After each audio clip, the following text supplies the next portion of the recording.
था। मुझसे मोहल्ले की औरतें पूछती थी, हलीमा किस अमीर का बच्चा लेकर आई है कि पूरे रात तेरे घर में रोशनी रहती है, चिराग जलता रहता है। हलीमा सादिया कहती है, जब से मैं मोहम्मद को लेकर आई हूँ मैंने चिराग जलाया ही नहीं है। अल्लाह अकबर, ये मेरे नबी की शान है। हलीमा सादिया की बकरियां दूध नहीं दे रही थी, जैसे ही आका के कदम मुबारक पहुंचे मेरे अजीजों इतना दूध दिया कि घर के सारे बर्तन भर गए। आला हजरत फरमाते, कौन देता है देने को मुँह चाहिए, देने वाला है सच्चा हमारा नबी, जिसने मुर्दा दिलों को दी उम्र अबद, है वो जाने मसीहा हमारा नबी। हलीमा सादिया कहती है, आमिना मुझे तुम इनको कुछ और मेरे घर पे रहने दो, मैं इनसे बड़ी मोहब्बत करती हूँ, मैं इनके बिना रह नहीं सकती, इसलिए कुछ और आका को मेरे यहाँ पर भेज दो। हलीमा सादिया से हजरत आमिना ने कहा, हलीमा जो हमारे सामने दामन फैलाता है, हम उसे खाली दामन नहीं भेजते, ले जा मेरे लाल को और जितने दिन चाहे अपने पास में रखना। हलीमा सादिया फिर मेरे आका को लेकर अपने कबीले आ गई। कबीला बनु साद, ताइफ से भी काफी आगे है ये कबीला। मेरे अजीजों आओ मैं आपको बताऊं, मेरे आका को 4 साल हलीमा सादिया ने अपने पास में रखा और 4 साल के बाद आका को हजरत आमिना के पास पहुंचा दिया। आका 2 साल अपनी माँ के पास में रहे हैं। कितने 2 साल अपनी वालिदा के पास रहे। जब 6 साल की उम्र हुई ना हजरत आमिना की, तो हजरत आमिना मेरे आका को लेकर के आपकी ननिहाल मदीना मुनव्वरा आई। उस वक्त मदीने का नाम मदीना नहीं था, बल्कि मदीने का नाम यस्रिब था, जिसके माना है बीमारियों का घर। मदीना तो मेरे नबी के कदमों की बरकत से बना है, मदीना तो मेरे नबी के पाए मुबारक की बरकत से बना है। मेरे अजीजों, मकाम अबवा में हजरत आमिना की तबीयत खराब हो गई। कोई आम खातून बीमार नहीं हुई है, कबीला कुरैश की एक मुअज़्ज़ज़ खातून बीमार हुई है। काफिला ठहर जाता है, काफिला रुक जाता है, हजरत आमिना की तबीयत में कोई सुधार पैदा नहीं हुआ। काफिले वाले चले गए। हजरत आमिना के पास बज़ाहिर हजरत उम्मे ऐमन है और 6 साल की उम्र मेरे आका की है। हजरत आमिना पे वो वक्त आया जो सब पे आना है, वो घड़ी आई जो सब पे आनी है, वो टाइम आया जो सब पे आना है। जब जाकनी का आलम तारी हुआ, बाप का साया तो तभी सर से उठ गया था मेरे आका के, जब आका अपनी माँ के शिकम में थे। अब 6 साल की उम्र मेरे आका की है, माँ भी दुनिया छोड़कर जा रही है। हजरत आमिना कहती है, मेरे लाल मैं तुमसे कुछ कहना चाहती हूँ। हजरत आमिना की जब जाकनी का आलम तारी हुआ, नबी ने देखा माँ का साया सर से उठने वाला है, मुशफिका माँ का साया सर से उठने वाला है।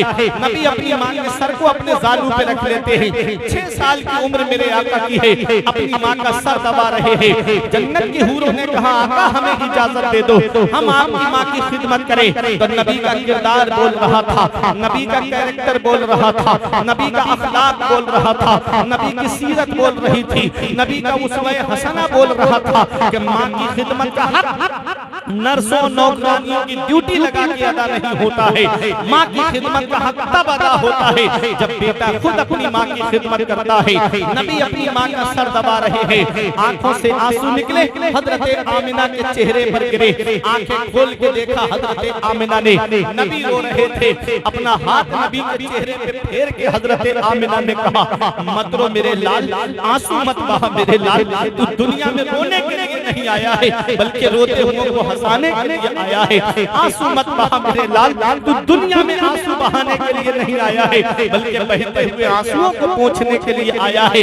बच्चे माँ बाप की मौत पे इसलिए रोते हैं कि माँ बाप के बाद में बेसहारा हो जाएंगे। मेरे लाल, तू किसी के सहारे का मोहताज नहीं है, तेरा खुदा तेरा सहारा है और तू सारी खुदाई का सहारा है। आला हजरत बरेली से पुकार के कहते हैं, इमाम इसको मोहब्बत पुकार उठे, फरमाते हैं सबसे औला व आला हमारा नबी, सबसे बाला व बाला हमारा नबी, अपने मौला का प्यारा हमारा नबी, दोनों आलम का दूल्हा हमारा नबी, गमज़दों को रज़ा मुज़्दा दीजिए कि हैं बेकसों का सहारा हमारा।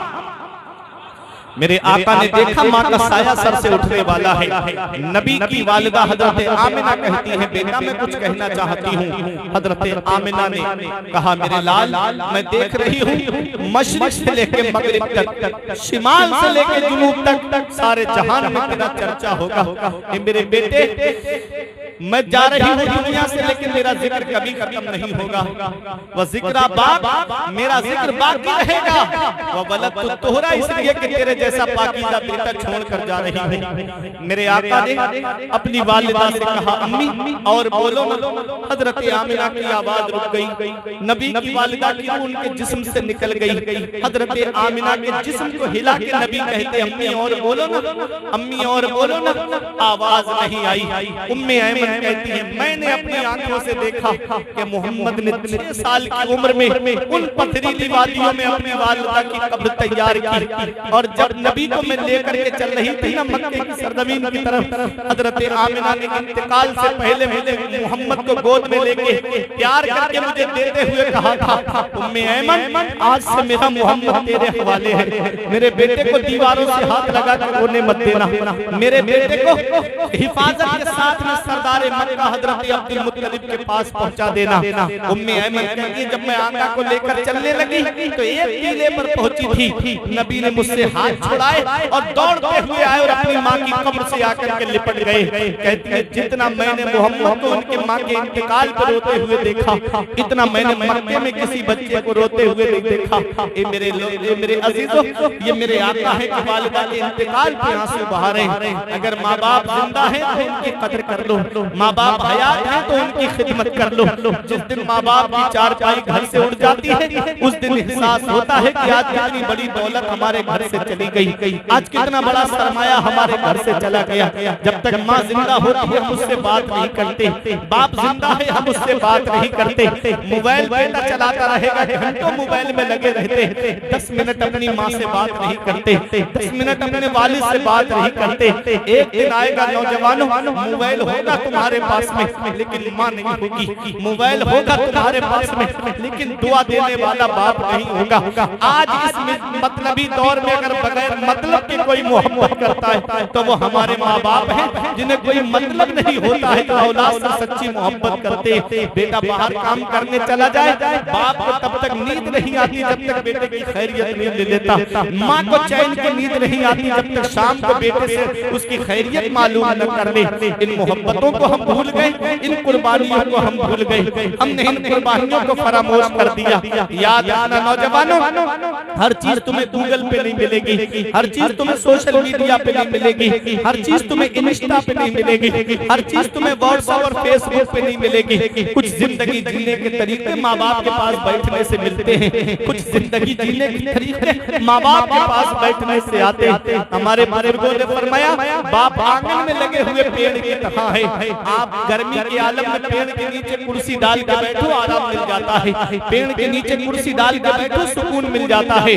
पेड़ के पत्ते गर्मी में देखो ऊपर से गर्म होते, नीचे बैठने वाले को छांव पहुंचाते हैं। हमारे बुजुर्गों ने फरमाया, बाप आंगन में लगे हुए पेड़ की तरह है। जिस दिन ये पेड़ आंगन से उखड़ गया उस दिन धूप परेशान करेगी, और जिस दिन बाप की चारपाई घर से उठ गई उस दिन एहसास होगा कि आज कितनी बड़ी दौलत मेरे घर से चली गई, आज कितना बड़ा कितनी बड़ी सपोर्ट मेरे घर से चली गई। ऐ जिया माँ बाप के साए की ना कदरी न कर, धूप काटेगी बहुत जब ये शजर गिर जाएगा। धूप कैसी भी हो साया नहीं खोने देता, राह कैसी भी हो बेबस नहीं होने देता। बेच के अपना लहू चाहे वो रोटी लाए, बाप औलाद को भूखा नहीं सोने देता। इस वक्त के बारे में तो सोचा भी न था, बेटों से बुढ़ापे में हुई खत्म रसाई, घर बार तो बांट लिए शौक से फुरकान, हिस्से में किसी के मगर मां नहीं आई। वक्त ठुकरा देगा एक दिन मेरी सारी ये कुर्बानियां, दामने उम्मीद में फकत नाकामियां रह जाएंगी। शादियों के बाद तो बेटे अलग हो जाएंगे, बाप के हाथों में फकत बैसाखियां रह जाएंगी। बुढ़ापा क्या जवानी क्या ये बचपन बांट लेते हैं, न होगा दिल में गुंजाइश तो आंगन बांट लेते हैं। नहीं मंजूर हिस्से में किसी बेटे को अपनी माँ, मगर आपस में पूरी माँ के कंगन बांट लेते हैं। मेरे अजीजों, ये माँ बाप जैसे दूसरा खाना काबा नहीं, जैसे दूसरा गुंबद खजरा नहीं, ऐसे ही दूसरे माँ बाप। इनकी चारपाई जिस दिन घर से उठती है उस दिन कोई उसके बाद कोई सच्चे दिल से दुआ देने वाला नहीं। मेरे आका 6 साल की उम्र में अपनी माँ के इंतकाल पे आकर रो रहे थे और अपनी माँ को याद करके मेरे आका रोते थे। कभी कभी मस्जिद नबवी शरीफ में बैठ के अपनी माँ को याद करके आका रोते थे। सोचो माँ बाप का मर्तबा कितना बड़ा है, माँ बाप की शान कितनी बड़ी है। मेरे आका फरमाते हैं जो सुबह को माँ बाप का चेहरा मोहब्बत से देख ले, अल्लाह जन्नत का एक दरवाजा, दो दरवाजे खोल देता है। और अगर एक का इंतकाल हो गया है, एक मौजूद है तो उसका चेहरा मोहब्बत से देख ले तो अल्लाह जन्नत का एक दरवाजा खोल देता है। मेरे अजीजों, ये माँ बाप है। अल्लाह का कुरान कहता है 15वां पारा, अल्लाह फरमाता है वक़दा रब्बुका अल्ला तअबुदू इल्ला इय्याहु व बिल वालिदैनि इहसाना इम्मा यबलुगन्ना इंदकल किबरा अहदुहुमा व किलाहुमा फला तकुल लहुमा उफ़्फ़िन व ला तनहरहुमा व कुल लहुमा क़ौलन करीमा। 15वां पारा है। अल्लाह फरमाता है हुक्म दिया तेरे रब ने कि अपने रब के सिवा किसी की बंदगी ना करो और अपने माँ बाप के साथ में हुस्न सुलूक करो, अपने माँ बाप के साथ में भलाई करो। इम्मा यबलुगन्ना इंदकल किबरा, जब वो दोनों बुढ़ापे को पहुंच जाएं या उनमें का कोई एक बुढ़ापे को पहुंच जाए, कुरान कहता है फला तकुल लहुमा उफ, तो उन्हें उफ भी नहीं कहना है, ना उन्हें झिड़कना है। डांटना तो बहुत दूर की बात, झिड़कना भी नहीं, उफ भी नहीं कहना। वक़ुल लहुमा क़ौलन करीमा, जब भी बोलना तो मोहब्बत से बोलना, जब भी बात करना तो मोहब्बत से बात करना। ये कुरान हमें पैगाम दे रहा है। मेरे अजीजों, अगर माँ बाप जिंदा हैं तो उनकी कदर कर लो, माँ बाप हयात हैं तो उनकी खिदमत कर दो, और अगर उनका इंतकाल हो गया है तो मेरे आका फरमाते हैं जुमे के दिन जो माँ बाप की कब्र की जियारत कर ले, ऐसा बेटा माँ बाप के साथ हुस्न सुलूक करने वालों में लिखा जाता है, माँ बाप के साथ फरमाबरदारी करने वालों में लिखा जाता है। चले जाया करो कब्रिस्तान, चले जाया करो। मेरे आका फरमाते हैं फल मय्यतु फिल कब्र इल्ला कल गरीक़िल मुतगव्विस यंतज़िरु दावतन तलहक़ुहु मिन अबिन व उम्मिन व अख़िन व सदीक़िन। आका फरमाते हैं जो कब्रिस्तान में लेते हैं वो दरिया में डूबने वाले की तरह हैं। कोई दरिया में डूब रहा हो तो वो सहारे का इंतजार करता है कि मुझे कोई रस्सी डाल के बाहर निकाल लेता, कोई सहारा दे के बाहर निकाल लेता। आका फरमाते हैं जो कब्रिस्तान में लेते हैं वो दरिया में डूबने वाले की तरह है, वो दुआ का इंतजार कर रहे हैं। बेटा दुआ करता है, औलाद दुआ करती है तो वो कब्र में खुश होते हैं, और जब बेटा गुनाह करता है, कोई गुनाह के काम करता है तो उनको कब्र में तकलीफ पहुंचती है। मेरे अजीजों, माँ बाप की खिदमत करो, वो जिंदा है तो उनकी खिदमत कर लो, और दुनिया से चले गए हैं तो कुरान पढ़ के उनके लिए ईसाले सवाब करो, कलमा शरीफ पढ़ के उनके लिए ईसाले सवाब करो, सदका करके उनके लिए ईसाले सवाब करो, अच्छे काम करके उनके लिए ईसाले सवाब करो। मेरे अजीजों, ये वही मक्का है जहाँ बेटियों को जमीन में जिंदा गाड़ दिया जाता है। नबी ने बेटियों का मकाम बताया। ये वही मक्का है जहाँ बेटा अपनी माँ को बाजार में बेच आता था, नबी ने माँ का मकाम बताया, नबी ने बाप का मकाम बताया, नबी ने माँ बाप की अजमत को बताया। ये वही मक्का है जहाँ पर भाई अपने हाथों से अपनी बहन को ज़िबा कर देता था। मेरे आका तो दुर्रे यतीम है। मेरी आखिरी बात सुनिए, तकरीर मेरी खत्म। मेरे आका तो दुर्रे यतीम है। मेरे आका ने अपनी माँ के शिकम में अकेले परवरिश पाई है, कोई सगा भाई नहीं मेरे आका का और कोई सगी बहन नहीं मेरे आका की। मेरे आका को जब हलीमा सादिया लेकर गई अपने कबीले में तो मेरे आका हुजूर सल्लल्लाहु अलैहि वसल्लम को उनकी रज़ाई बहन, जिनको हजरत शीमा कहा जाता है, वो मेरे आका को गोद में लेकर के खिलाया करती थी। वो मेरे आका को लेकर के बाहर आती थी तो जब और बहनें अपने अपने भाइयों को लेकर आती थी तो कोई अपने भाई के बालों की तारीफ करती, कोई अपने भाई के नक्शे की तारीफ करती, और जब हजरत शीमा नबी को लेकर के जाती कहती है बहनों तुम अपने अपने भाइयों की तारीफ कर रही हो, बताओ क्या मेरे दीन का भी कोई जवाब है, क्या मेरे भाई का भी कोई जवाब है? तो तमाम बच्चियां एक जुबान होकर कहती थी शीमा तेरे भाई का कोई जवाब नहीं है। उस वक्त हजरत शीमा कहती थी या रब्बे इब्के लना, ए मेरे परवरदिगार मुझे उस वक्त तक सलामत रखना, उस वक्त तक जिंदा रखना।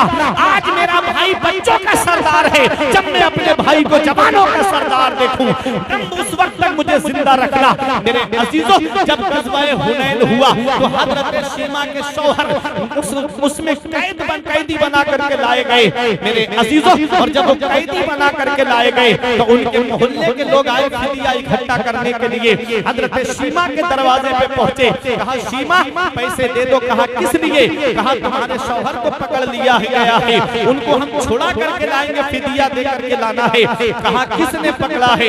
कहा कोई मोहम्मद नाम के हैं जो मक्के से हिजरत करके मदीना आए हैं, उनके साथी पकड़ करके ले गए हैं। हजरत शीमा मुस्कुरा के कहती हैं अगर जिस मोहम्मद को मैं जानती हूँ अगर वही है तो तुम्हें कोई पैसा देने की जरूरत नहीं पड़ेगी, मुझे लेकर के चलो। हजरत शीमा को लेकर के आए।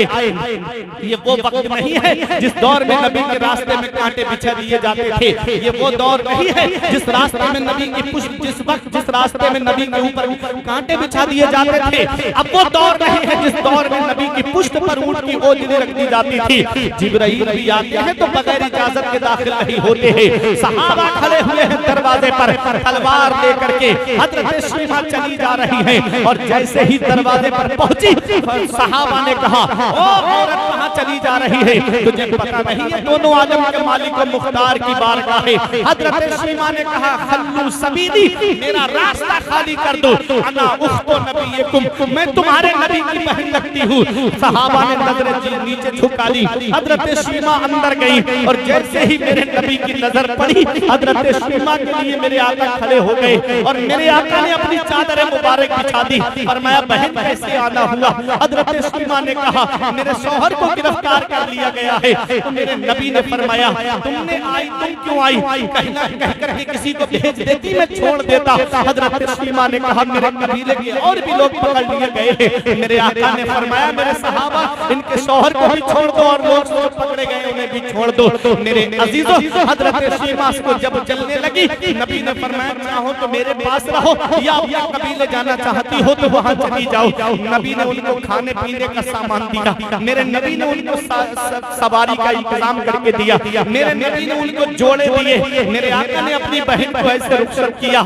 ये वही मक्का है ना जहाँ बहनों को भाई अपने हाथों से ज़िबा कर देता ताकि मैं किसी का साला न कहलाऊं, कोई मेरा बहनोई न कहलाए। पैगंबर इस्लाम ने रज़ाई बहन से मोहब्बत करके बहनों से प्यार करना सिखाया, बहनों से मोहब्बत करना सिखाई। और मेरे अजीजों, बहनों से मोहब्बत से बात किया करो, बहनों से प्यार से बात किया करो। माँ के बाद में अगर कोई सच्ची मोहब्बत करती है ना तो वो बहन है जो अपने भाइयों से सच्ची मोहब्बत करती। माँ के इंतकाल के बाद में, बाप के इंतकाल के बाद में वो भाइयों का चेहरा देखने आती। जब बाप की मोहब्बत तड़पाती, जब बाप की याद तड़पाती तो अपने भाई से मिलने चली आती। और जब भाई मोहब्बत से बात न करे, उसकी बीवी मोहब्बत से बात न करे तो बताओ वो मोहब्बत कहाँ तलाश करेगी? और जब बहनों के घर जाया करो तो कुछ खाने पीने का सामान लेकर चले जाया करो।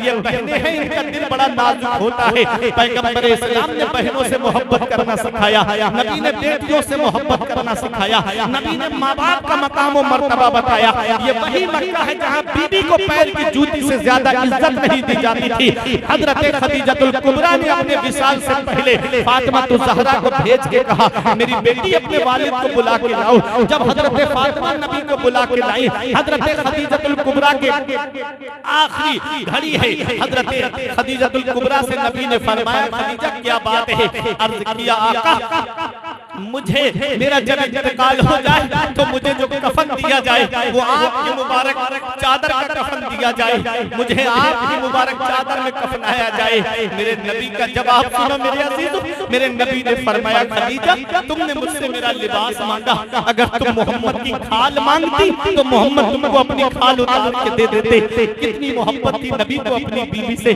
कितना प्यार था नबी को अपनी बीवी से। मेरे अजीजों, नबी ने बीवी से मोहब्बत करना सिखाया, नबी ने बेटी से मोहब्बत करना सिखाया, नबी ने माँ बाप से मोहब्बत करना सिखाया, नबी ने बहनों से प्यार करना सिखाया। ये नबी की सीरत मुबारक है, ये नबी की हयात मुबारक है जो हमें पैगाम देती है कि हमें बेटियों से कैसे मोहब्बत करना है, हमें बहनों से कैसे मोहब्बत करना है, हमें बीवी से कैसे मोहब्बत करना है। आज बाहर जाएंगे दुकान पे मोहब्बत से बात करेंगे, मार्केट जाएंगे मोहब्बत से बात करेंगे, अगर घर के बाहर निकलेंगे लोगों से मोहब्बत से बात करेंगे और जैसे ही घर में आए कभी बच्चों पे गुस्सा करना, कभी बीवी पे गुस्सा करना, कभी दूसरे के ऊपर गुस्सा करना। अल्लाह का कुरान कहता है वाशिरुहुन्ना बिल मारूफ, अपने घर वालों से मोहब्बत से बात करो, अपने घर वालों से प्यार से बात करो, अपने घर वालों से मोहब्बत से पेश आओ। मेरे आगे फरमाते हैं तुम में सबसे अच्छा वो है जो अपने घर वालों के लिए अच्छा है, और मैं तुम सब में अच्छा हूँ इसलिए कि मेरा अखलाक तुम सबसे बेहतर है। मेरे अजीजों, मेरे आका ने फरमाया तुम सब में बेहतर वो है जिसका अखलाक सबसे अच्छा है, और मैं तुम सब में बेहतर हूँ इसलिए कि मेरा अखलाक तुम सबसे अच्छा है। आला हजरत फरमाते हैं है कलाम इलाही में शम्सो दुहा, तेरे चेहराए नूर फजा की कसम, कसमे शबे तार में राज ये था कि हबीब की जुल्फे दुता की कसम, तेरे खुल्क को हक ने अजीम कहा, तेरी खल्क को रब ने जमील किया, तू ही मालिक के हर दो सराह शहा, तेरा मिस्ल नहीं है खुदा की कसम, तेरा मसनद नाज है अर्शे बरी, तेरा महरम राज है रूह अमी, कोई तुझसा हुआ है न होगा शहा, तेरे खालिक के हुस्न अदा की कसम। मैंने ये चंद बातें आपके सामने बयान की। दुआ है परवरदिगार आलम की बारगाह में कि मेरे कुछ अर्ज करने में सबकते लिसानी की वजह से बतकाज़ा बशरियत कोई गलती हुई हो, मौला मुझे माफ फरमाए। अस्तगफिरुल्लाह रब्बी मिन कुल्ली ज़ंबि व अतूबु इलैहि। कलमा तय्यब पढ़िए ला इलाहा इल्लल्लाह मुहम्मदुर रसूलुल्लाह सल्लल्लाहु तआला अलैहि वसल्लम।